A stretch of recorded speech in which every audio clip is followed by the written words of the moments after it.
Il faut après changer de paternité, donc il ne doit pas dormir beaucoup. Non.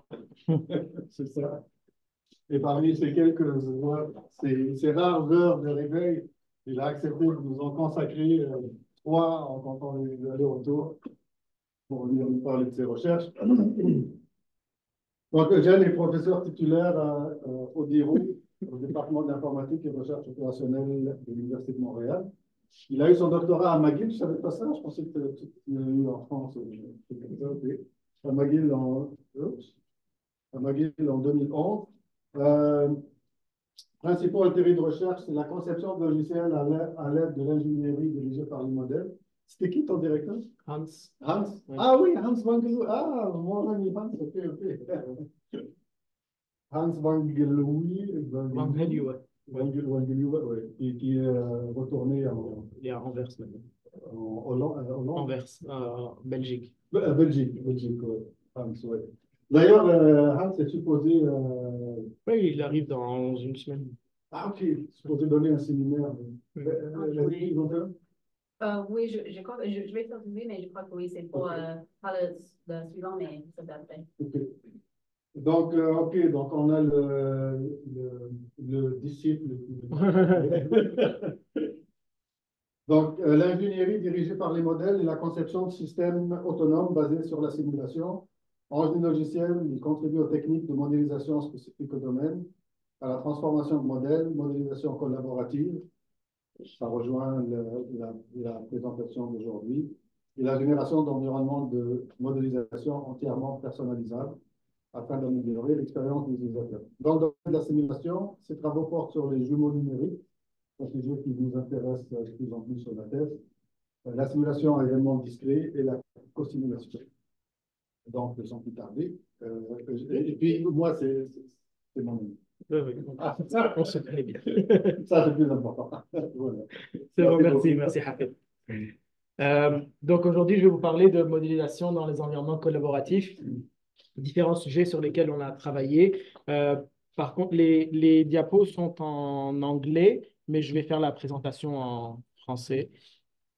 Et donc, ça c'est le résultat de plusieurs années de recherche. Et puis, donc, ça, c'est certains étudiants qui ont passé par notre labo, et puis même d'autres qui commencent justement là, sur ce sujet-là. On a beaucoup de collaborateurs. Donc, j'ai mis quelques références ici et là dans les diapos, donc vous pouvez voir.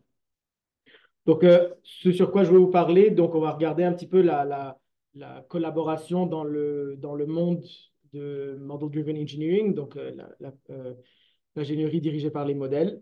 Puis, on va regarder trois volets de ça, donc trois manières trois types de collaboration. Donc, la première, ça va être la collaboration multivue. Donc, si on a différentes vues sur le même système, donc comment est-ce qu'on est capable de collaborer de cette manière-là? Ensuite de ça, c'est un peu à quoi vous pensez probablement le plus souvent, c'est la collaboration en temps réel, donc un petit peu à la Google Doc ou Overleaf. Et finalement, on va regarder la collaboration qui est hors ligne, donc plus spécifiquement les systèmes de version de contrôle, mais sur les modèles, portés sur les modèles, et on va se concentrer sur deux opérations majeures, la différenciation et la fusion des modèles dans ce contexte-là. Et puis, à la fin de chacun des volets, j'ai une diapo où est-ce que je parle un petit peu des défis qui sont encore ouverts pour, si jamais ça vous intéresse, d'aller approfondir cette recherche. OK, donc j'ai plusieurs diapos interactives un petit peu. Donc, bon, ici, ce n'est pas grand-chose à interagir aujourd'hui avec ça, mais je suppose que vous êtes tous familiers avec ce genre d'outils, d'accord? Qu'est-ce qu'ils permettent de faire? Ben, certaines permettent de faire de la collaboration en temps réel sur le même document. D'autres me permettent de faire exactement la même chose, mais dans le monde de la programmation avec différentes parties. Donc, Copen me permet d'écrire du HTML, du JavaScript, du CSS, donc dans trois fenêtres différentes, mais en collaboration avec plein d'autres mondes en même temps, donc un petit peu à la Overleaf pour l'écriture de documents LaTeX. Home Studio me permet de modéliser, de mixer de la musique en ligne avec en collaboration. Miro, probablement, pédagogiquement, vous l'avez utilisé, probablement, oui. Je le déteste. Miro? Oui. Ouais. Moi, je l'aime pas. Ma femme l'aime beaucoup. Elle enseigne en éducation, justement, puis elle l'aime beaucoup. Moi, je l'aime pas beaucoup, mais bon, c'est un genre de whiteboard et puis on peut voilà, faire des choses en même temps.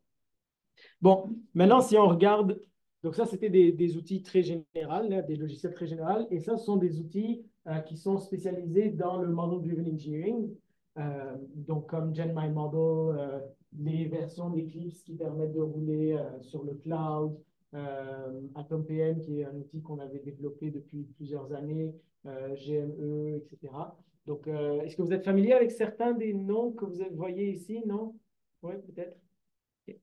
Ben, je vais rentrer un petit peu dans le détail de certains de ces outils-là. OK. Donc, pourquoi est-ce qu'on collabore? Ben, premièrement, je vais le dire, et là, j'ai changé un petit peu j'ai d'habitude une diapo très standard pour pourquoi on collabore. Et là, j'ai ajouté celle-là parce que aujourd'hui, c'est une nouvelle réalité, hein. On travaille beaucoup à distance dans des endroits distribués. Mais non seulement ça, on a également besoin de différentes expertises pour construire un système. Et aujourd'hui, un système, c'est souvent des systèmes hétérogènes, c'est des systèmes complexes, des systèmes informatiques qui sont imbriqués dans tous les processus d'affaires, que ce soit construction automobile ou que ce soit construction d'une machine à laver. On a besoin de différentes expertises qui vont travailler ensemble, qui vont collaborer ensemble. Et parce que, je pense qu'à moins que ce soit un projet académique, on ne programme pas seul. On est toujours dans une équipe. Donc, voici les raisons pour lesquelles on doit collaborer. Et donc, il faut qu'il y ait des outils qui permettent justement le support de ce genre de processus de développement. Donc, la collaboration en génie logiciel plus général, donc elle est définie par le développement de systèmes complexes qui requièrent des expertises venant de différents domaines, où est-ce qu'on peut travailler d'une manière coordonnée ensemble, donc c'est-à-dire des points de synchronisation, des points de communication également, et qu'on puisse travailler sur différents aspects du même système, pas nécessairement sur exactement la même ligne de code, pas exactement le même fichier, mais différents aspects du même système. Et donc, il existe différents outils qui permettent de faire ça, que ce soit en ligne ou hors ligne. Comme je vous ai dit, je mets des références de temps en temps pour aller plus loin. Et n'hésitez pas à poser des questions à n'importe quel moment aussi. Donc, ça, c'est pour la collaboration en génie logiciel. Et là, oui. Bien sûr. Est-ce que vous commencez à traiter, là, parce que là on voit des humains, mais aussi des systèmes automatiques qui collaborent avec des humains? Oui, on a commencé à faire ça. On a un projet présentement en cours avec une plateforme qu'on a développée qui s'appelle Reli, qui permet de faire des revues systématiques. Et justement, on est en train de regarder c'est quoi la méthodologie pour intégrer des generative AI avec les humains pour justement collaborer ensemble dans ça. Mais effectivement, c'est un très bon point. Je mettrai à jour pour la prochaine fois ça. Mais il y a une raison pourquoi j'ai mis plus d'humains, parce que le problème de tous les outils de collaboration, c'est que l'humain est rarement pris en compte.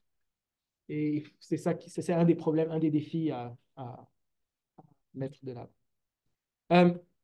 OK, donc maintenant, si je regarde la collaboration dans le monde de l'ingénierie dirigée par les modèles, donc il existe un Systematic Survey qui a été faite en 2018, si je ne me trompe pas, 2017-2018, par des collègues en Italie et qui ont regardé, qui ont inspecté pas mal d'articles, là, plus d'une centaine d'articles qui travaillaient là-dessus.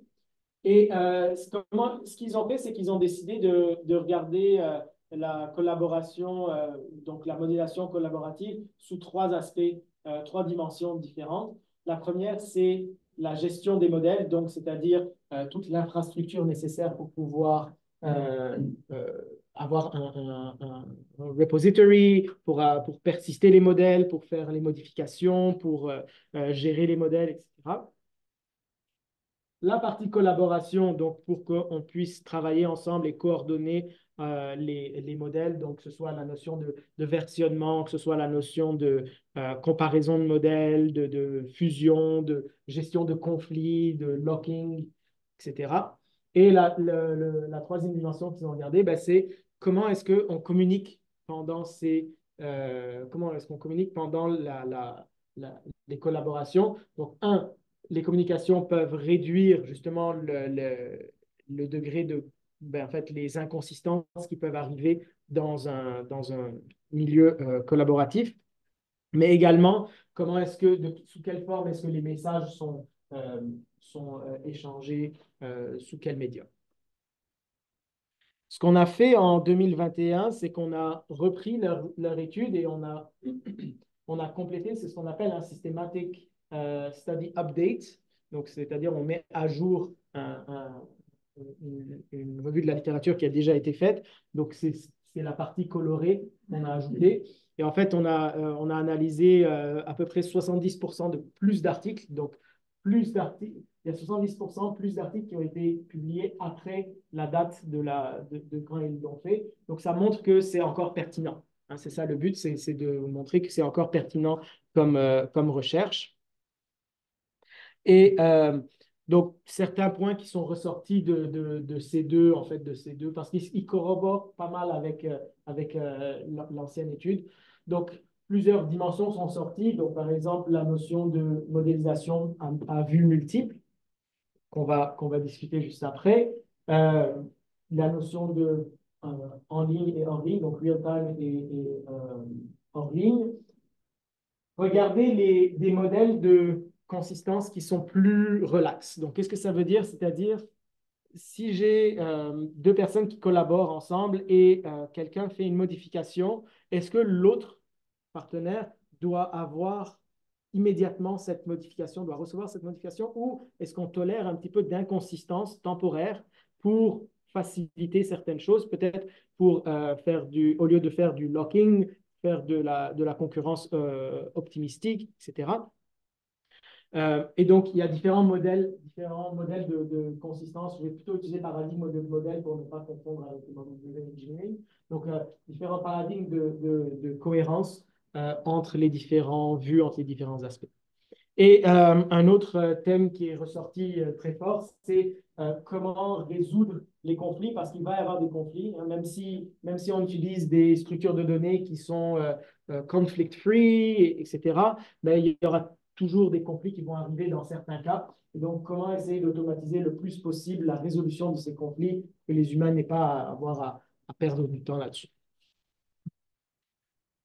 Deux gros points qui sont ressortis, qui sont plutôt négatifs dans la recherche qui a été faite sur la collaboration en model engineering, c'est que il n'y a pas beaucoup de recherche qui a été faite sur la communication pendant la collaboration. Ça, c'est un des premiers points. Et la deuxième, c'est que la majorité des implémentations qui existent, des solutions qui existent, portent sur la collaboration au niveau syntaxique des modèles ou au niveau syntaxique des logiciels et des artefacts, mais ne regarde pas la sémantique. Et ça, on va y revenir dans la dernière partie. Qu'est-ce qu'on veut dire par la sémantique? Ben, si j'ai fait une modification, généralement, c'est comme une opération CRUD, hein, Create, Read, Update, Delete. C'est syntaxique comme modification. Par contre, ça reflète probablement quelque chose un comportement, une sémantique derrière, l'intention derrière ce changement-là. Et peut-être que à cause de l'intention, si j'étais capable de capturer cette intention-là, peut-être qu'en fait, il n'y aurait jamais eu de conflit, ou peut-être que je n'aurais pas besoin de propager ce changement, parce que cette intention ne fait pas partie de l'autre vue. Est-ce que c'est lié à l'atomicité des opérations de modification?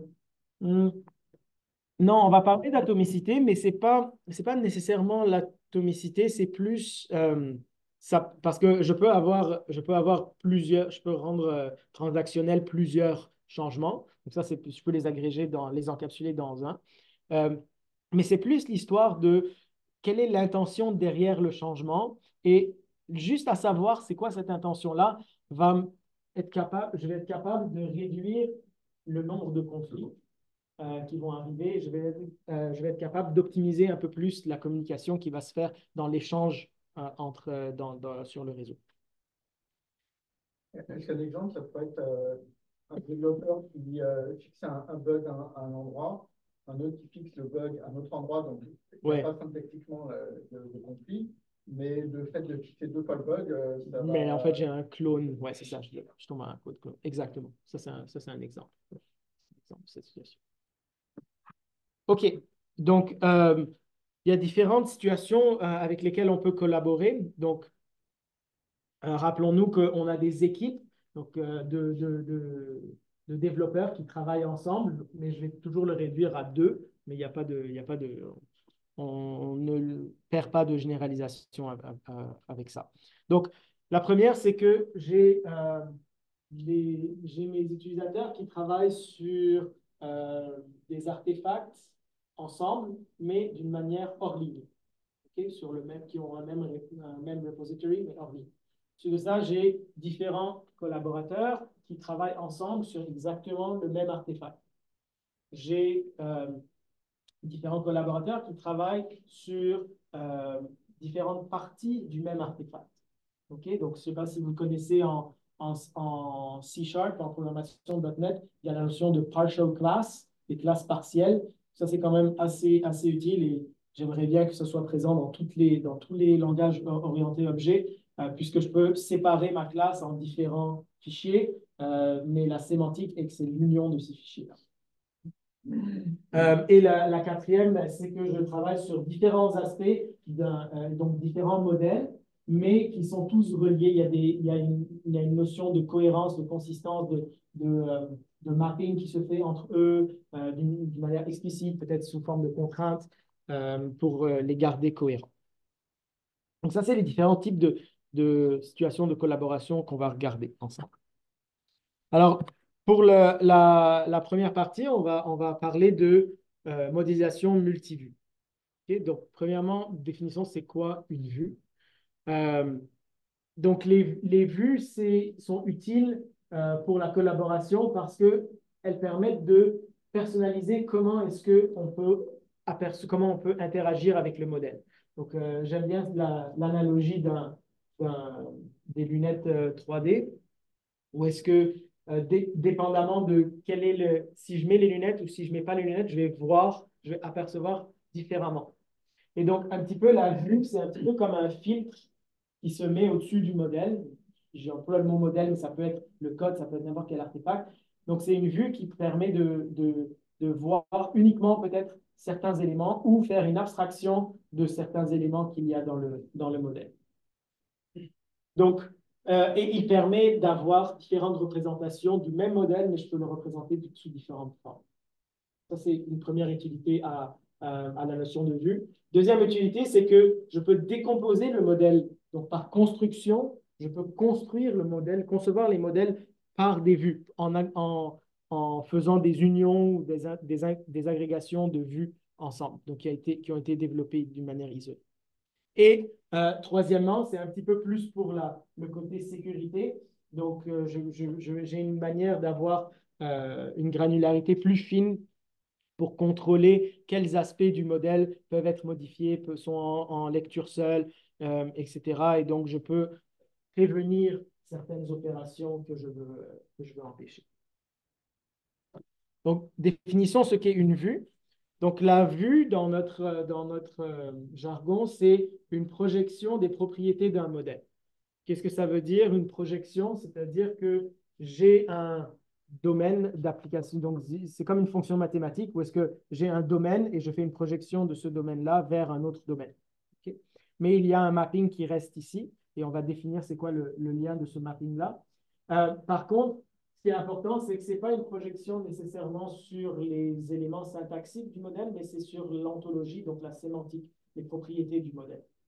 Après, d'une manière pragmatique, ça va être souvent syntaxiquement, je vais filtrer certains éléments, mais théoriquement, ce qu'une vue apporte, c'est une projection des propriétés du modèle.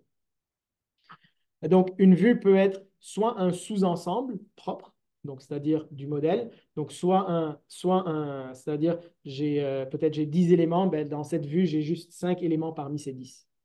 Ou, ou bien la vue est une abstraction d'un modèle, ou est-ce qu'il peut y avoir d'autres éléments. Donc l'exemple ici, c'est si mon modèle est un diagramme de classe, eh bien, ma vue peut être les clics des classes qui collaborent ensemble, annotés avec le nombre de classes qui sont à l'intérieur de ces clics.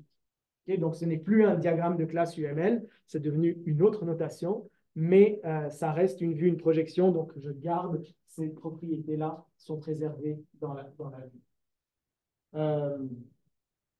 vue. La vue et le modèle peuvent être exprimés dans différents langages et peuvent être représentés sous différentes notations. J'avais une question là. Oui, j'ai une question sémantique par rapport à la protection. Est-ce que l'intérieur, si je fais des modifications de la vue pour ensuite revenir au modèle de base, ou est-ce Oui. que c'est sans suivi? Non, ça peut être double sens.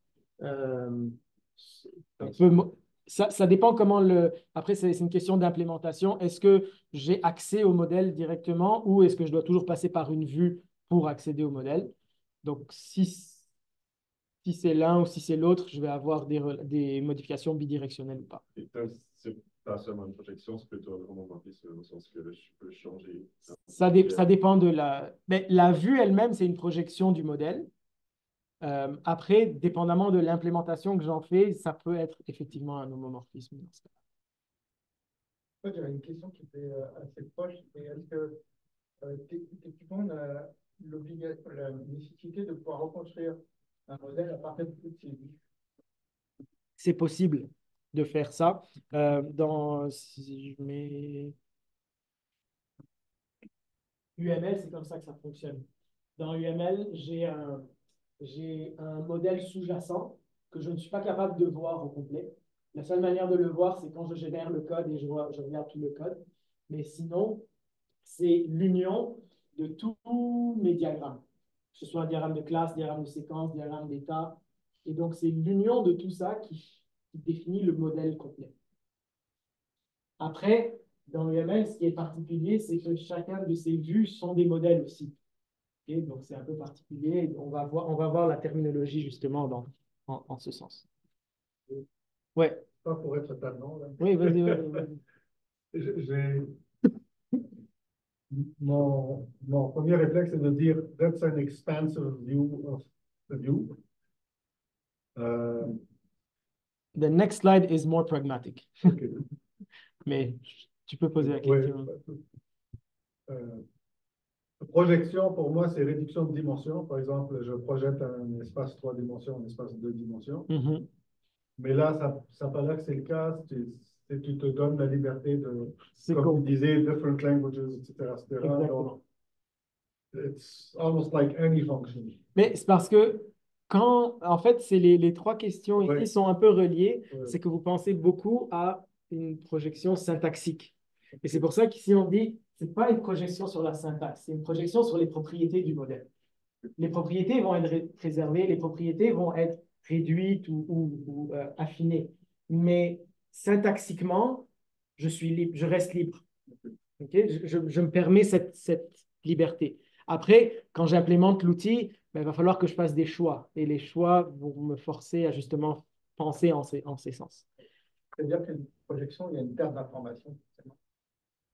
Forcément, oui, il y a une abstraction. Oui, il y a toujours une abstraction dans oui. Donc, ici, ça s'est tiré d'un article qui était sorti en 2019 sur les Model View Approaches, donc les différentes approches pour modéliser avec des vues. Et donc, ici, on voit tout de suite que leur approche est complètement syntaxique. D'accord? Ce qui est correct parce qu'à un moment donné, il faut l'implémenter. C'est bien la théorie que j'ai mentionnée avant, mais point de vue pratique, ben, il faut l'implémenter d'une certaine manière. Donc, quelques choses sont intéressantes ici, c'est que la vue est un modèle. Okay.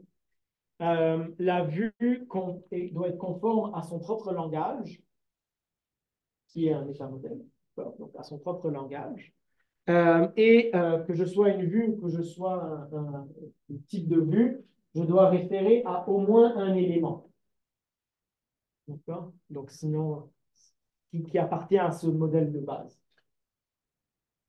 Ce qui est intéressant aussi qu'on peut s'imaginer, ceux qui ont travaillé un petit peu avec la modélisation à niveau multiple, multi-level modeling, c'est qu'on peut reproduire ça autant de fois que je veux.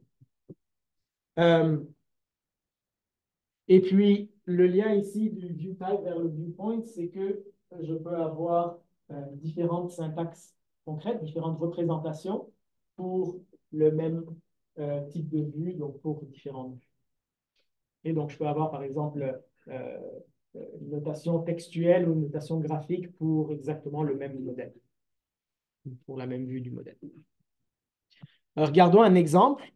Donc, ça, c'est tiré du même article, justement, où est-ce qu'ils ont regardé un case study avec une agence de voyage. Et donc, ce qu'ils ont fait, c'est que ça, c'est le view type, ce qu'ils appellent le view type, donc c'est-à-dire le langage de la vue, qui est divisé en 3 parties. C'est petit et c'est fait exprès parce que vous n'avez pas besoin de regarder en détail, mais il y a une partie sur Enterprise Architecture, d'accord, pour l'agence de voyage. Il y a une partie sur les processus d'affaires et il y a une partie sur les exigences. Et ce qu'ils font, c'est que vous voyez que le langage de la vue, ça a pris un sous-ensemble de ces différents langages. Et ils ont également ajouté ces liens, ils ont ajouté des contraintes. Donc, il y a une certaine abstraction qui a été faite aussi et une certaine agrégation. Et ici, c'est une instance de ce langage. Donc, c'est une instance, donc c'est-à-dire une vue, où est-ce que dans la même vue, je peux faire référence aux 3 langages. Donc, je vous ai mis ici en rouge. Vous voyez que ça appartient aux 3 langages différents. Donc, 1, 2, 3 ou 3 langages dans le même modèle. Grâce à la vue, je suis capable de faire ces liens-là.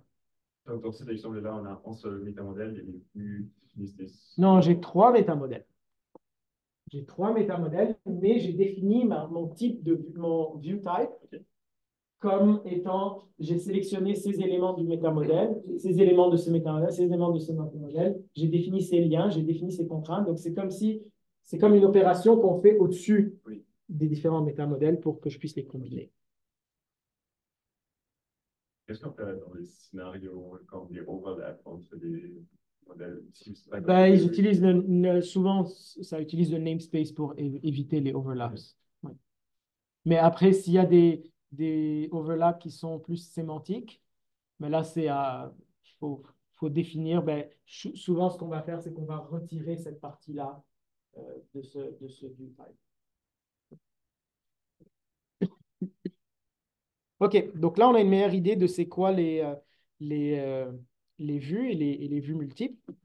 Donc, on va regarder c'est quoi les différents scénarios avec lesquels on peut modéliser par vue.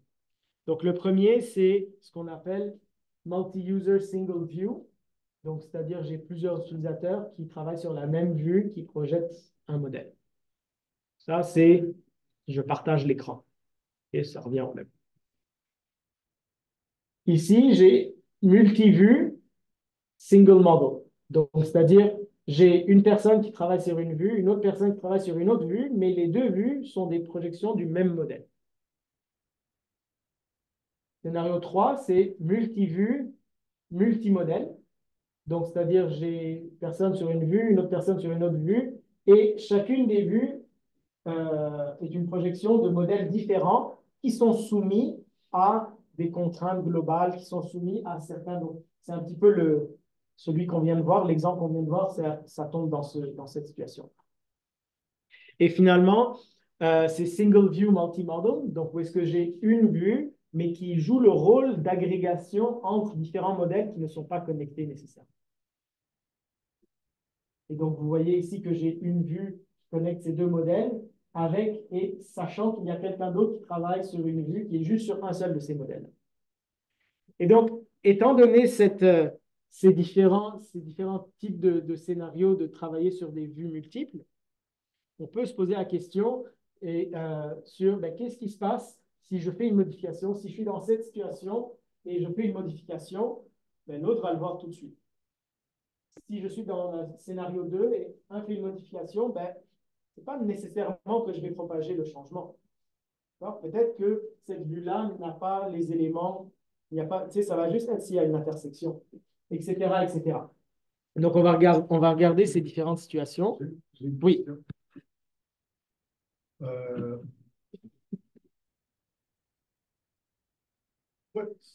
c'est quoi la différence entre 2 et 3? Parce que donc multi-view, single model, multi-view, multi-model. Oui. La différence entre 2 et 3, parce que je ne rentre pas trop dans le détail là, dans cette présentation, mais la différence, elle se joue sur ce qu'on appelle les change propagation et les modèles de consistency entre les différentes vues. Donc, comment ici je gère la cohérence? C'est que c'est centralisé, donc j'ai un ground truth. Tandis que ici, j'ai 2 ground truths et il faut toujours que je me fie sur ce genre cette ligne représente un mapping, représente des contraintes, représente certaines cohérences qui doivent être entre 2 modèles. Donc ça c'est par exemple mon circuit électrique et ça, c'est mon HVAC system. Okay? Il y a des relations entre eux, mais ce n'est pas modélisé de manière explicite nécessairement. Donc, c'est des modèles qui évoluent indépendamment l'un de l'autre. Et comment est-ce que je maintiens ces vues à jour? Donc, c'est pour ça que l'enjeu est différent. En fait, ça devient un peu plus complexe. On pourrait considérer que ça, c'est un modèle, mais ça devient trop simplistique parce que eux peuvent chacun évoluer indépendamment. Donc, c'est juste ça la différence. OK, donc comme je dis, donc la gestion du conflit dans les différents scénarios de vues multiples. Donc, dans le premier, quand les changements sont automatiquement reflétés, et puis s'il y a des changements qui sont conflictuels, par exemple, lui a modifié une valeur sur un élément que lui a supprimé, généralement, c'est résolu par premier arrivé, premier servi. Il n'y a pas de... Ça, c'est Google Docs. Ça, c'est voilà, tous les real-time qu'on connaît, Overleaf, Google Docs, tout ça.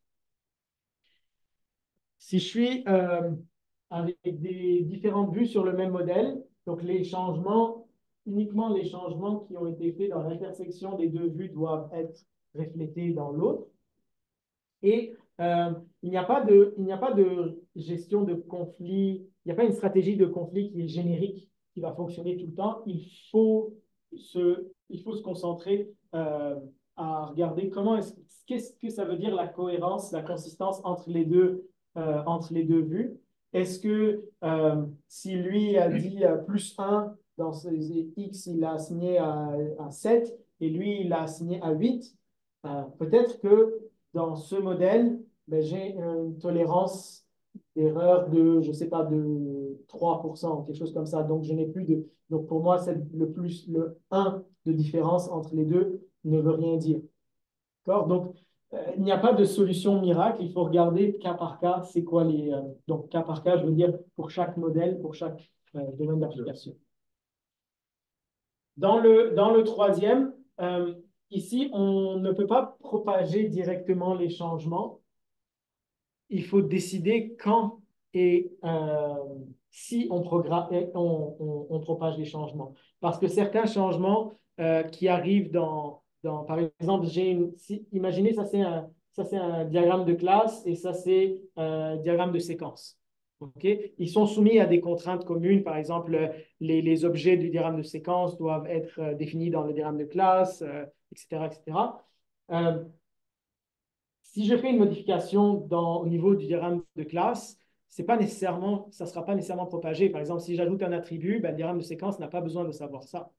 Donc, il faut faire attention, encore une fois, dans quel cas est-ce que je propage les changements ou pas. Et qu'est-ce qui arrive si j'ai des conflits, des changements qui sont conflictuels simultanés? Ils arrivent uniquement dans le cas qu'on appelle active reference. Donc, il y a active et passive reference. Sans entrer trop dans le détail, c'est que le lien qui est fait ici, c'est-à-dire que j'ai un proxy d'un élément. Il y a un élément qui va être un proxy de l'autre. Par exemple, si j'ai le concept de classe, je vais avoir aussi le concept de classe dans les rames de séquence, mais en tant que proxy. Et donc, quand c'est une référence active, c'est-à-dire que le proxy peut être modifié également et n'est pas juste read-only. Et donc, c'est dans ces cas-là qu'on doit gérer les conflits. Oui. Comment est-ce qu'on gère je vais dire la granularité des transactions? Parce que si je programme des choses, je vais par exemple du refactoring, je vais commencer à changer telle classe, etc. Mais ça n'a aucun sens de propager ces modifications tant que je n'ai pas terminé complètement mon refactoring, parce qu'autrement, ça va perturber les autres. Alors que dans le Git, c'est géré par les commits et les push ou les PR, mais je mentionne un petit peu ça dans un des défis pour le real-time collaboration. Effectivement, c'est un problème quand les opérations sont complexes. Généralement, tout ça, on arrive plus ou moins à les gérer quand c'est des opérations simples CRUD. Mais du moment qu'on a des opérations plus compliquées comme une exécution, une simulation, là ça devient autre chose. Ça reste un défi encore à résoudre. Parce que là, j'imagine qu'on passe en fait plus dans le domaine de la sémantique. Oui. Pour avoir l'intention pour comprendre. C'est ça, exactement. Donc, je pourrais ne pas en parler. Donc, si. Oui. OK, le quatrième cas, en fait, pour la gestion de conflit, ben, c'est un cas spécial. En fait, ici, c'est un cas spécial de lui, puisque c'est au lieu que ce soit géré au niveau des modèles, c'est que c'est géré au niveau des vues, ce lien est géré au niveau des vues. Donc, je ne vais pas rentrer trop dans le détail de ça, mais uniquement vous dire que ça, c'est 4 scénarios où est-ce que ça peut arriver. Et donc,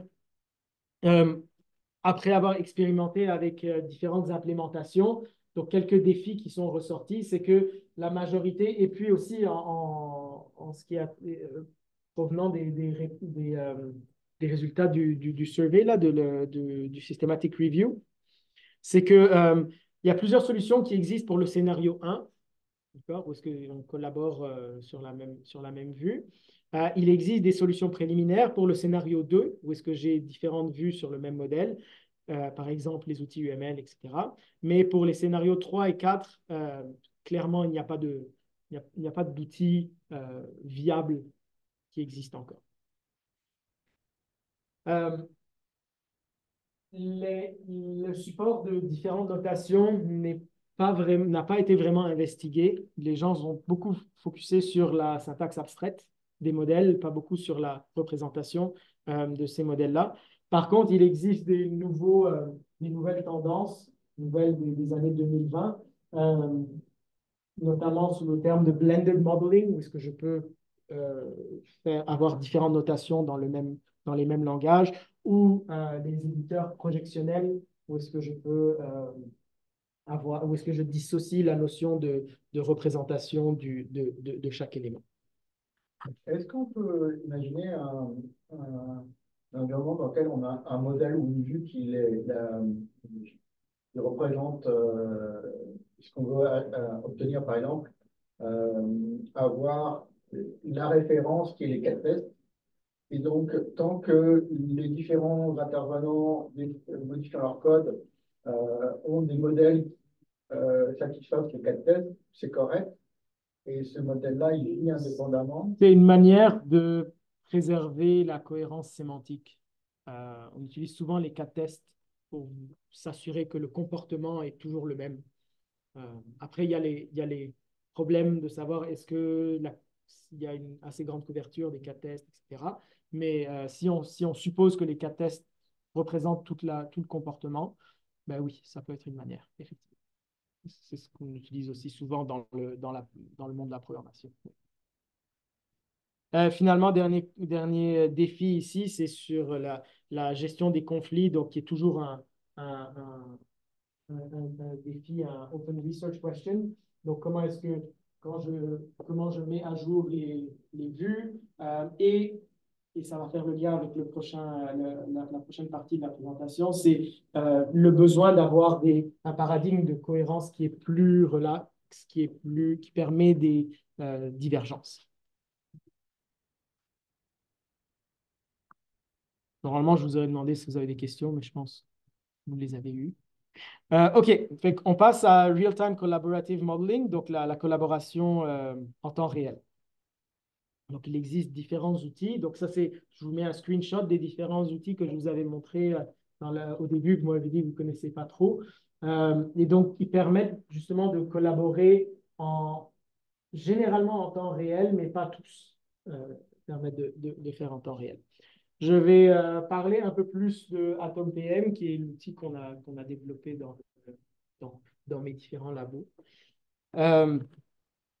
Donc, rapidement, c'est un framework qui permet de générer des DSL, des Domain Specific Modeling Languages, sur le web et qui roule sur le cloud. Donc, ça permet de construire des langages dédiés au domaine. Ça permet d'exécuter des transformations et de gérer les modèles, etc. Et ce qui est intéressant avec AtomPM, c'est qu'il a été modélisé lui-même dans lui-même. Donc, il a été bootstrapped. Et donc, j'ai le contrôle complet de tout le comportement de l'outil. Donc, ce qu'on parlait juste avant, ça c'est un modèle de insurance policy qui a été fait on avait une petite collaboration avec une compagnie aux États-Unis. Fait ça. Et puis ça, c'est un autre exemple où on avait fait une simulation de circulation dans le carrefour universitaire, là où j'étais.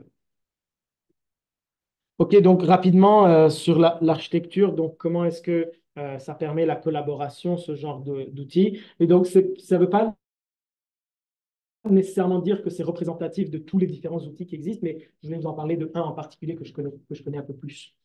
Et donc, l'architecture derrière un outil de collaboration comme ça, surtout en collaboration en temps réel dans le cas d'AtomPM, il faut que ce soit modulaire. Donc, le client peut être un web browser, peut être ton téléphone, peut être ce que tu veux. Tu as un serveur web qui permet justement de faire le lien entre le back-end et le front-end.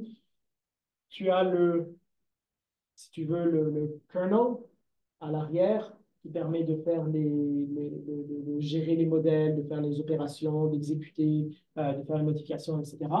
Et tu as la gestion justement des liens entre modèle, vue et contrôleur. Et oui, c'est voulu que ça s'appelle Model View Controller parce que c'est multi-view, multi-model, etc. Si je zoome in un petit peu plus par là, juste pour vous donner une idée, donc qu'est-ce qui est supporté par exemple? Ça dit que je peux avoir pour un modèle, j'ai un contrôleur qui peut avoir différentes vues, comme on voit ici, il peut avoir différentes vues sur le même modèle. Et donc, ces vues-là peuvent avoir leur propre notation, etc. Et je peux avoir, et j'ai des contrôleurs qui contrôlent, des super contrôleurs qui contrôlent les contrôleurs, etc., etc. Donc, il y a une architecture un peu plus modulaire de cette manière pour que ça puisse communiquer ensemble. Donc, point de vue pratique, qu'est-ce qui est supporté dans AtomPM par rapport aux différents scénarios de multi-view modeling qu'on a vu juste avant? Donc, ça supporte multi-user single view, donc le scénario 1, complètement, ce qu'on appelle screen share. Qui n'est pas capable de faire screen share? Donc, clique ici et puis ça partage l'écran, ça t'envoie une adresse et puis tu cliques dessus et puis tu as exactement partagé l'écran sur ton ordinateur. Donc, chacun sur son ordi, toutes les modifications que l'un fait, l'autre les voit directement. Vous pouvez même avoir un chat ensemble. Screen share, ça veut dire que tout le monde accepte le même URL. C'est-à-dire, oui, c'est le même règle. Oui, il y a un process ID sur lequel ça utilise du socket.io, donc on s'inscrit. C'est pas comme un screen share de Zoom. C'est pas comme un screen share de Zoom, non. C'est active screen share. Le scénario 2 est supporté jusqu'à un certain point. Donc, par exemple, ici, je vous montre deux personnes qui travaillent sur le même modèle, mais ils ont des notations différentes. Et donc, si je bouge, si par exemple je supprime le fantôme, ici c'est un Pac-Man, si je supprime le fantôme, ça va le supprimer ici, même si ce n'est pas la même notation. Okay, donc, ça supporte ce genre justement parce qu'il y a la notion de vue. C'est ça. Mais pas plus loin que ça. Okay, c'est pour ça que je dis partly supported. Les deux autres scénarios donc, ne sont pas supportés par l'outil, mais le kernel est capable de supporter justement avec l'architecture qu'on a vue ici. Là. Avec cette architecture-là, c'est supposé pouvoir couvrir les scénarios 3 et 4, mais ils n'ont pas été implémentés, remontés jusqu'au niveau client. Donc, on n'a pas été capable pour l'instant de faire les tests. Est-ce que ça monte à l'échelle? C'est quoi la mise à l'échelle de tel système? Donc, si on avait 9 machines qui collaboraient avec, on simulait 200 utilisateurs, c'est pas réaliste, c'est trop. Mais déjà, on voit en fait, le temps d'exécution n'est pas très grand et il n'augmente pas vraiment beaucoup avec le nombre d'utilisateurs, comme vous voyez. Mais ce qui change, par contre, c'est la variance. OK? Et donc, c'est plus ça qui est intéressant. Ici, c'est la taille du modèle et puis ça, c'est le nombre de concurrent requests. Donc, si jamais on se dit on est à peu près maximum 50 utilisateurs en même temps, ben, on reste dans des millisecondes. Donc, ça reste très raisonnable comme temps. Est-ce que, moi, ce qui m'intéresserait, c'est de voir les mêmes tours, mais avec le nombre de conflits qui sont résolus, parce que j'imagine que ce qui est important, c'est pas. Bon, il y a le temps de processing des différents utilisateurs, mais c'est le nombre de conflits qu'il faut gérer qui doit être. Donc, la raison pourquoi est-ce que ce qui a été implémenté ici, c'est la partie facile où est-ce que les conflits sont gérés first in, first out. D'accord. Le problème, c'est que si on veut monter au prochain niveau, il faut revoir comment on gère les conflits, comment on gère la consistance. Et donc, justement, ça m'amène, c'est parfait la question, ça m'amène à, ben, c'est quoi ces différents, ce qu'on appelle, je pense en français, c'est cohérence, n'est-ce pas, pour consistency? Bon, ouais, c'est ça. Donc, les différents modèles de cohérence. Est-ce que vous êtes familier avec CAP Theorem?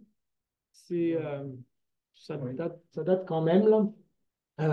C'est un petit peu, c'est venu après la gestion des mémoires, après les bases de données. On a le CAP Theorem qui est, où est-ce que c'est AP, d'accord? Où est-ce que j'ai la cohérence, donc c'est-à-dire combien est-ce que tous les...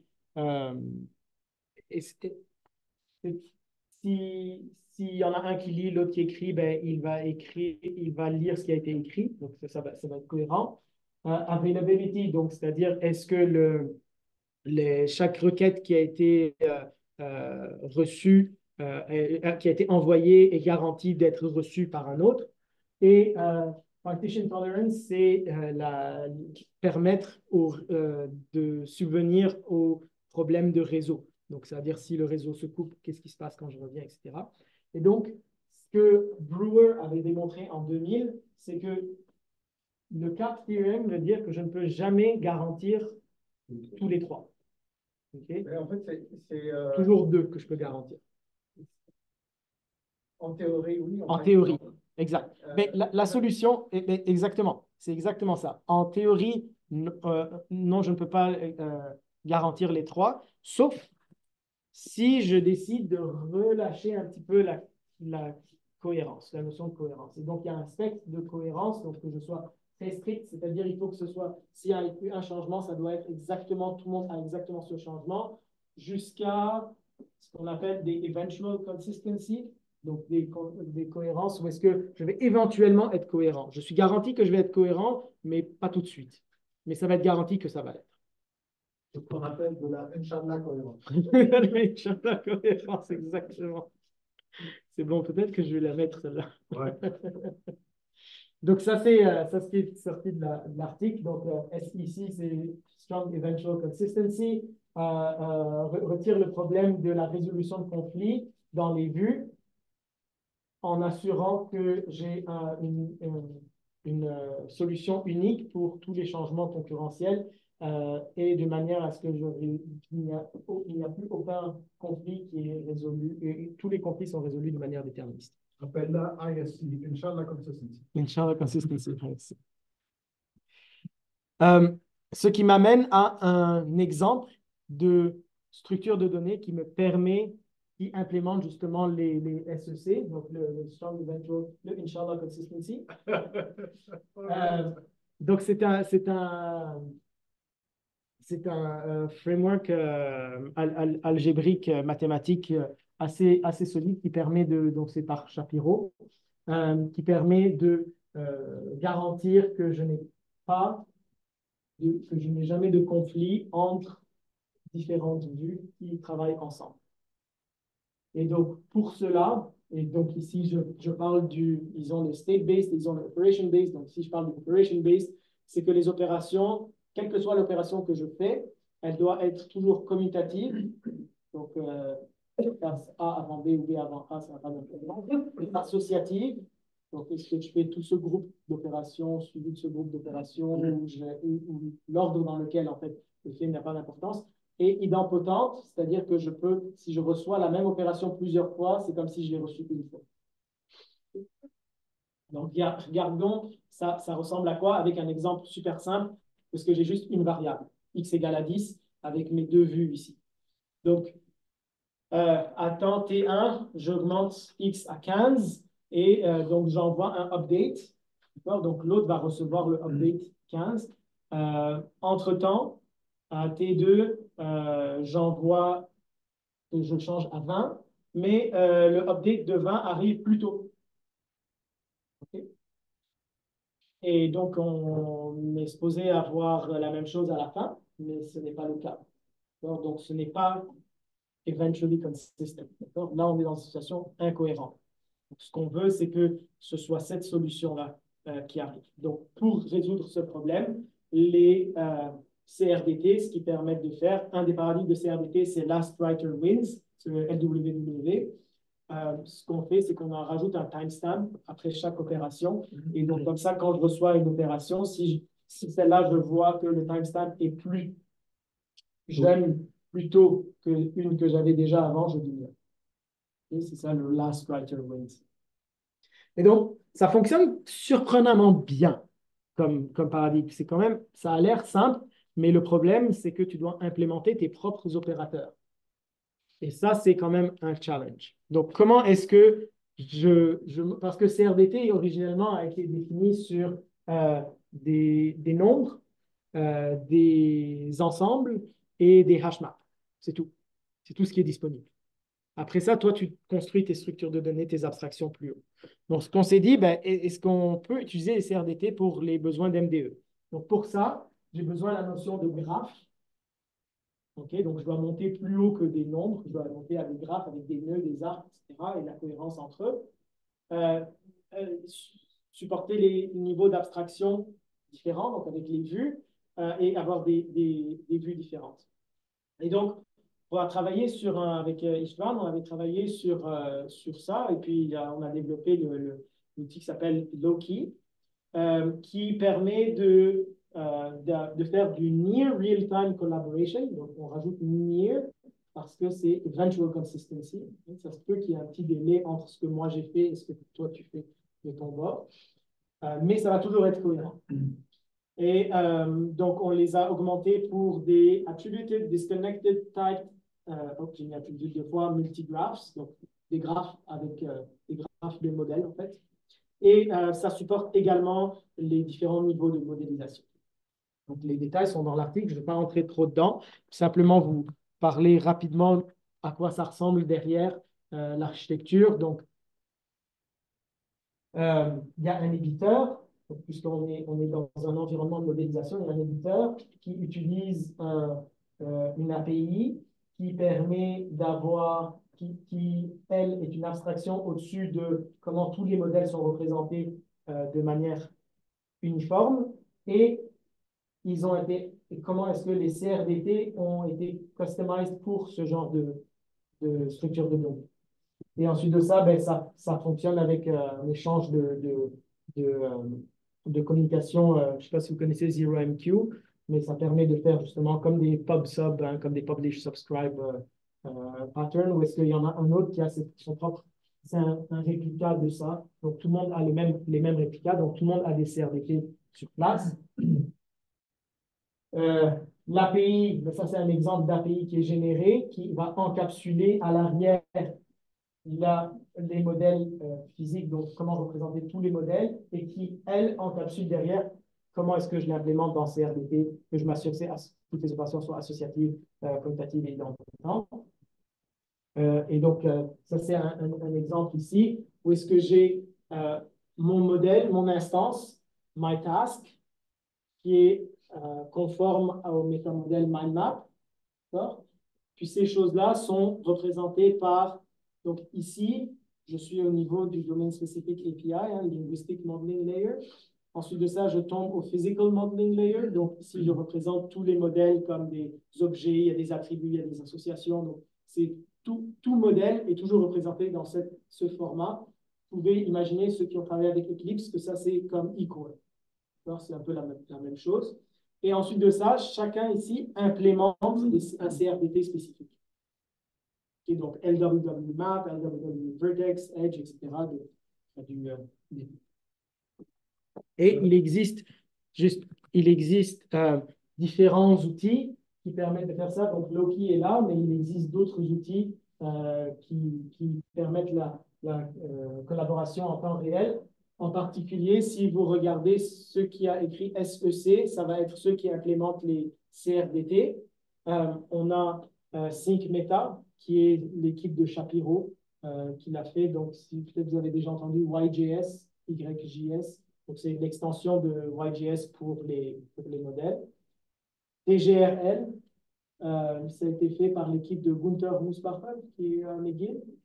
Et puis, il y a l'autre. Ça, c'est les trois qui utilisent la BT. Oui. Ce problème de cohérence, c'est un problème qui est typiquement adressé par les bases de données réparties.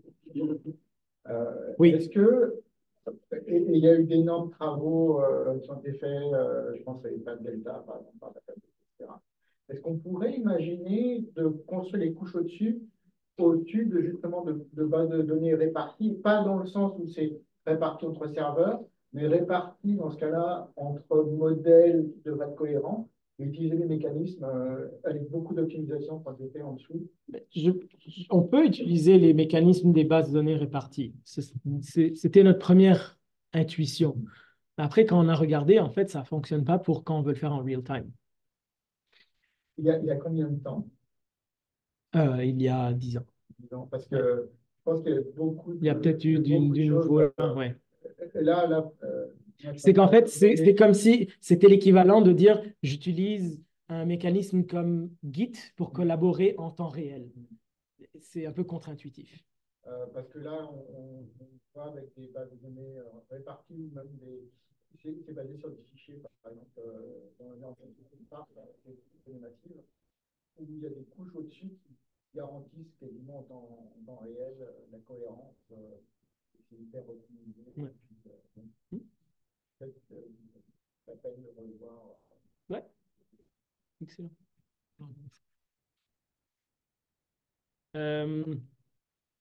Jusqu'à quelle heure on a? Juste pas dépasser. Autant que vous voulez que je l'utilise. Comme vous voulez. D'habitude, c'est it's about time. It's about time, OK. Alors, je ne parlerai pas il restait une partie là que je vais juste skip dans ce cas-là. Puis, peut-être alors juste terminer avec les défis sur la collaboration avec les CRDT et puis le real-time. Donc, la première, c'est que c'était la partie de préserver l'intention. Donc, ça, c'est ce qu'on a remarqué, c'est que c'est bien beau qu'un outil comme Loki, quand on l'a essayé de plugger à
Merci beaucoup pour la présentation.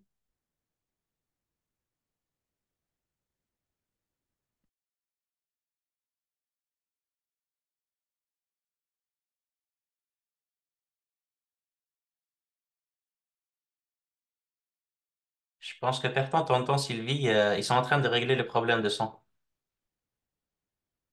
Oui, d'accord.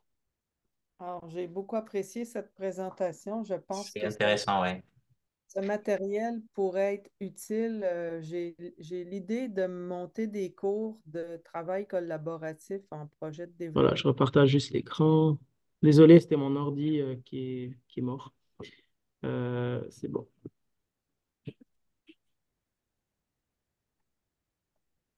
OK, donc pour terminer,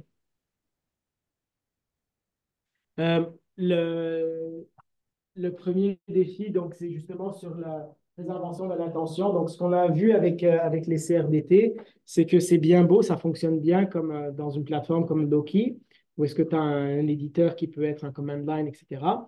Mais le moment où est-ce que j'essaie de faire des choses un peu plus complexes, plus grandes, euh, l'utilisation des timestamps n'est plus nécessairement ce qui monte à l'échelle. Et des fois, comme c'est le last writer wins, des fois, surtout si je combine avec des undo et des choses comme ça, l'intention, tu sais, j'ai fait quelque chose, mais là, il se passe autre chose. Parce que quelqu'un d'autre a fait quelque chose, et il y a eu un délai dans le network. Donc, des fois, il y a ce genre de problème qui arrive. Mais aussi les multi-action transactions. Ça, c'est le troisième, celui-là, donc Complex Operations. Donc, celui-là, c'est que si je veux faire des opérations comme, tu sais, je voudrais avoir, je veux presser un bouton et dire refactor, donc pull-up attribute. OK? Mais il y a plusieurs petites opérations qui doivent se faire pour ça. Qu'est-ce qui se passe si l'autre a fait une opération sur cet attribut pendant toutes ces opérations-là? Et cette notion d'atomicité, où est-ce que je la mets? Donc ça, c'est des choses qu'il faut regarder. Donc ça touche aussi le user intention. Et l'autre chose, mais ça c'est propre au CRDT, c'est que je ne vous en ai pas parlé parce que je ne suis pas rentré trop dans le détail, mais quand on supprime en CRDT, on ne supprime pas, on le met juste dans un autre ensemble. Parce que comme ça, je peux revenir en arrière, etc. facilement. Et donc, ça fait en sorte on accumule beaucoup d'objets et il va falloir en flush à un moment donné. Donc, il faut qu'il y ait un buffer, donc tu peux retourner jusqu'à un certain point en arrière. Il y a tous ces problèmes de performance qui peuvent arriver également avec ce genre de situation. Donc, comme j'ai dit, je vais m'arrêter ici pour aujourd'hui. Voilà. Donc, j'ai tout ça. Merci. Merci beaucoup. Tu es quand même rendu assez loin. Dans la réflexion. Il y a, mon Dieu, presque une vingtaine d'années avec Reslem, on s'était intéressé un peu à, à la, euh, comment dire, à la problématique des outils de modélisation collaboratif, mais en début de processus de modélisation. OK, oui. En fait, c'était un workshop à Cascon. Et c'est intéressant, le workshop est organisé par les personnes qui s'intéressent voyons, il s'appelle Harold Usher, Subject Oriented Programming. Ah oui. J'ai fait ma première sabbatique Oui, avec eux, oui. justement. Avec donc la notion de représentation de vue, etc. Et bon, évidemment, c'est l'un des principaux sujets de recherche. Nous, c'était vraiment c'était juste pour avoir une excuse pour Özlem pour aller à Cascade. Mais comment dire, l'une des difficultés qu'on voyait avec les outils de modélisation collaborative, contrairement à un Word, c'est toujours de supporter the early phases of modeling ou analysis. Ce qu'on trouvait, c'est que tous les outils existants, ce que tu as dit, ça rejoint un peu, c'est relax the syntax a little bit. C'est tous les outils de modélisation existants. En fait, indépendamment de la collaboration, les outils de modélisation existants ne supportent pas les early exploratory phase of modeling. Mhm. Parce Ou est-ce que, que je fais beaucoup de modifications? Ou est-ce que je oui, fais beaucoup de... Ouais. parce que tout de suite, il exige Oui, conformance to the Euh, modeling language. ouais. Mais t'es pas rendu là Il encore. n'est pas rendu là Ouais, encore. ouais, Alors, il va t'ostiner sur ouais, ouais, ouais. multiplicité, sur plein de trucs. Alors que nous, ce qu'on veut supporter, ce qu'on veut, là où on veut offrir de l'appui, c'est what you usually do on the back of an envelope ou sur une feuille de papier quand tu commences à Mais il y avait, justement, ça me rappelle, il y avait un collègue en Autriche, il y a longtemps de ça, peut-être 2016-2017, qui avait travaillé sur un outil qui s'appelle FlexiSketch. Et donc, ce qui permettait de faire, c'était sur le téléphone, je pouvais modéliser, mais je le faisais au doigt. Oui, oui. Et donc, je pouvais dessiner ce que je voulais. Et après, une fois que ça, c'est le early modeling, une fois que ça c'est fait, là, je peux dire, OK, ce shape, voici, ça va être ça, l'élément, et il construit son métamodèle comme ça. Et donc, il y a beaucoup métamodeling by example, des choses comme ça qui, qui pourraient aider. Donc, ce n'est pas nécessairement de la collaboration, mais ça permet d'avoir beaucoup plus de relaxation sur la conformance, la notion, le lien de conformance avec le langage. Ouais. Mais ça ne touche pas la dimension de cohérence entre réplicas de collaboration. J'ai une étudiante qui a fait ça pour la maîtrise. En fait, elle a fait un truc de reconnaissance De gestuelle, ouais. pour CMMM, Hmm. Case Management. Mais donc, c'est les early phases of modeling où on est beaucoup plus loose. Ou le refactoring, qui est un peu plus lourd aussi, où dans le code, on va prendre toute une partie de code et puis on va le modifier de façon structurelle. Et là aussi, j'imagine que c'est plus difficile à faire. Mhm. Et à la notion de sémantique, là, j'ai pas pu aller dans la... C'était la deuxième partie qui touchait à la sémantique. Mais ça, c'est la partie où est-ce que... ben, comment est-ce que je préserve cette sémantique-là? Comment je la capture? Et ensuite de ça, comment je la préserve? Donc, on a trouvé certaines solutions, mais pour la collaboration hors ligne, avec les systèmes de version de contrôle, mais pas avec la collaboration en ligne. On n'est pas rendu là. Oui, parce que dans le monde réel, quand il y a un gros refactoring, ce qu'on fait, c'est qu'on fait comme un lock. En fait, C'est ça. Est-ce que personne ne touche au code? On fait une branche, on va complètement modifier, on va passer 2 semaines à tester, puis ensuite on va remettre, et puis on va demander à tout le monde de remettre ses pattes. C'est ça. C'est ça. L'une des problématiques, j'essaie de. C'est soit ma mémoire, soit j'hallucine, hein, mais soit que c'est toi qui m'a inspiré avec ce que tu viens de présenter, mais l'une des problématiques, si je me souviens bien, c'est que dans la modélisation, je reviens toujours à la notion de batching. Mhm. Quand tu as plusieurs transactions, plusieurs modifications élémentaires qui individuellement ne veulent rien dire. Oui. Par exemple, je Oui. déconnecte, je reroute une association. Oui, Je déconnecte une classe et je connecte une c'est classe. ça.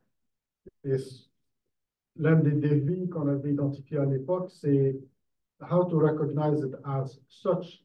C'est rerouting of an association plutôt que j'enlève et je rajoute. Parce que dans Word, par exemple. Ça, on l'a Oui. résolu pour les offline. OK. On l'a résolu pour le offline. Mais si tu veux, je peux juste te montrer rapidement, là. Ça, c'est l'exemple ici. Imagine, mais c'est juste pour deux versions du même modèle. Hein. C'est pas deux. On est dans un autre paradigme. Ouais. Disons, j'ai deux modèles ici. OK? Quelle est la différence entre eux? Je vais dire, ben, lui, j'ai divisé ça, puis j'ai fait son lien ici, donc il s'est déplacé là. La nourriture, elle a été disparue et le score a été augmenté de 1. Okay? C'est ce que je dirais syntaxiquement. Okay. Syntaxiquement. Okay? Par contre, maintenant, sémantiquement, qu'est-ce que ça veut dire ce qui vient d'arriver? C'est que lui, il a bougé à droite. et il a mangé la nourriture. Ouais. D'accord? Mais comment est-ce que la notion de bouger à droite ou la notion de manger n'est pas explicitement dans le métamodèle, donc ce n'est pas dans les éléments, donc c'est quelque part d'autre, hein, dans la sémantique, dans l'ontologie. Donc, comment est-ce que tu es capable d'aller chercher ces informations-là? Et donc, ce qu'on permet de faire, c'est justement que le language engineer définisse des règles sémantiques et qui vont être appliquées sur le difference model pour voir est-ce que c'est compatible ou non. Et après ça, il y a toute la notion de qu'est-ce qui se passe si j'ai deux règles qui sont applicables, etc. Donc, What's the most plausible explanation for the changes that happen? c'est ça. Et là, ça se rapproche pas mal de la simulation événementielle, où on peut avoir des événements qui arrivent en théorie au même moment, mais suivant l'ordre de l'exécution, ça va venir. Oui, mais là, c'est pas de l'événementiel, là, c'est vraiment algébrique, ça se résout algébriquement. Ce genre de Parce que problème. si tu associes un coût à chaque opération, Oui. là, tu peux trouver la séquence d'opérations la plus plausible. Oui, on a l'algorithme qui fait ça. Ok. Oui. C'est dans, il y a un article là, je ne sais pas si je le mentionne ici, l'article. Je le mentionne peut-être pas là. Mais ouais. Un de ces articles-là, on met l'algorithme. Et donc, on a fait ça pour la différence, puis on a fait ça aussi pour détecter des conflits. Donc, des conflits de changement quand j'ai trois versions. Et l'étape d'après, c'était pour la... Non. Ici, c'est pour le merge. Donc, il y a des automatic merge qui peuvent se faire sur le sémantique, sur des conflits sémantiques. Et donc, il y a toute cette notion-là. Regardez. Ça, c'est travaillé avec Manoucher. Ok. Est-ce que de façon pragmatique, pour aider justement la résolution de cette compréhension sémantique, on pourrait avoir des systèmes où ils existent peut-être collaboratifs, où les acteurs peuvent indiquer leur intention, par exemple dire à partir de ce moment-ci, tout ce que je vais faire, c'est du refactoring, donc pas en tenir compte jusqu'au moment où je termine. Ce qui revient un peu dans le Git, encore une fois, où quand on fait un commit, il y a une certaine intention qui est donnée. D'ailleurs, on oblige à avoir un message. Ici, on pourrait avoir aussi la possibilité d'être dans un état, par exemple, incohérent, et puis on fait des opérations qui on signale de façon explicite. Oui. Oui. Je ne sais pas si on le voit ici. On a justement deux boutons. Un qui est où est-ce que tu peux save temporairement, puis l'autre où est-ce que tu le publish, où est-ce que tu le push commit. Exactement. D'autres Ok. questions, jeunes gens? Les jeunes gens, ça Oui, c'est On est tous jeunes en esprit. J'ai le privilège d'être le plus vieux ici. Et je pense aussi parmi ceux qui sont online. Oui, Est-ce qu'il y avait des questions online ou je n'ai pas regardé? oui, les gens en ligne.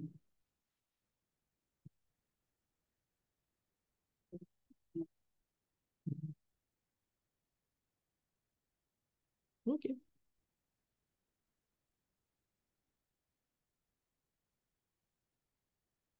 Il y a Naïma qui dit merci beaucoup Eugène, c'est très intéressant. Tu la connais? Oui, Naïma Sadi, oui. oui, elle travaille avec toi? travaillait avec moi. Après Ah. ça, elle est venue chez vous. Oui. Oui, c'est bien. Peut-être une question un peu méta. Oui. On a vu qu'il y a beaucoup de problèmes, ou le problème dont on a parlé le plus, ça touche un peu ce qui est comme des insécurités entre les modèles. Est-ce que tu vois aussi des défis côté communication entre les participants? Oui, mais il n'y en a presque pas. Donc, ça, c'est pas un challenge, c'est que personne ne l'a fait encore. Donc, c'est quelque chose, c'est toute une ligne de recherche qu'il faut qu'elle démarre pour que ce soit un écosystème cohérent. Sinon ça ne marche pas. Tout à fait. Puis ça, c'est sorti depuis la première review en 2017, 2018. Ils l'ont mentionné, 2017, ouais, c'est ça, ils l'ont mentionné dès le début que c'est un problème. Quand nous, on a fait le update 2002 jusqu'à 2020, toujours le même problème, et on est en 2024, encore le même problème. Mais même les fonctionnalités de commenting. Oui, Donc, je suis en train de réfléchir parce qu'on utilise toujours Word dans Revision Mode ou Google Doc. Je peux highlighter un segment et je peux faire un commentaire, mais dans un modèle, ce serait pas non, super parce compliqué. que Juste machin dit, well, this part of the model doesn't make sense. Donc, rien que ça, ce serait utile. oui, ben, on peut utiliser comme les annotations UML, là, où Oui. on peut les connecter sur n'importe quoi, là. Sur- Mais il y a, Microsoft avait lancé un- un genre de code review, outil de code review, où est-ce qu'on pouvait justement mettre des commentaires sur le code, mais sans changer le code. Ouais. C'est comme un layer au-dessus. D'ailleurs, aussi, oui. Ouais. Il y a Sylvie en ligne qui a une question. Oui, oui, bien sûr. Vas-y, Sylvie. Oui, bonjour. Merci beaucoup pour la présentation. Oui, peut-être parce que je ne sais pas, moi, j'entends rien. Ah, Ah, mais voilà. vous m'entendez? M'entendez-vous? Allô, allô? M'entendez-vous? Ah oui, c'est bien. Pardon. Oui, d'accord. Ce que votre présentation, que j'ai beaucoup appréciée, met en lumière, c'est que dans une formation de base en génie logiciel, on doit absolument montrer aux étudiants comment faire du travail collaboratif et pourquoi c'est important pour la qualité interne du code finalement. On ne peut pas s'en passer. C'est essentiel. En fait, tous les cours de génie logiciel que j'enseigne depuis les 15 dernières années, je pense que je n'ai jamais donné un devoir où est-ce qu'ils doivent le faire tout seuls. C'est toujours collaboratif parce que c'est comme ça que mon expérience en industrie a démontré également.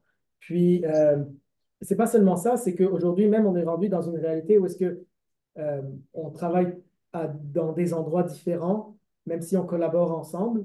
Donc, il faut être capable de supporter ce genre de fonctionnement et il faut que ça fasse partie du développement, du cycle de vie de développement de logiciels, les development processes.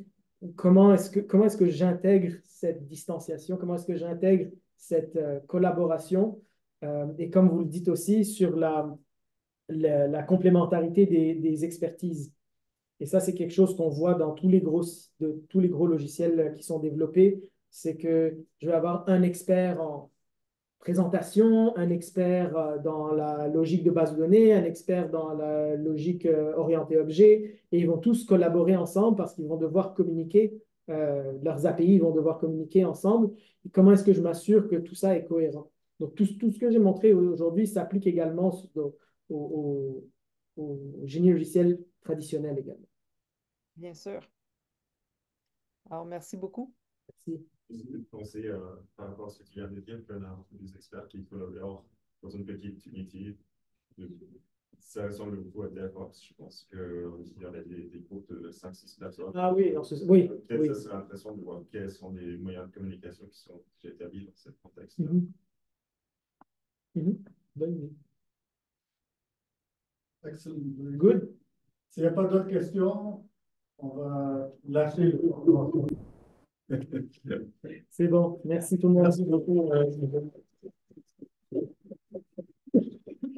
Très intéressant.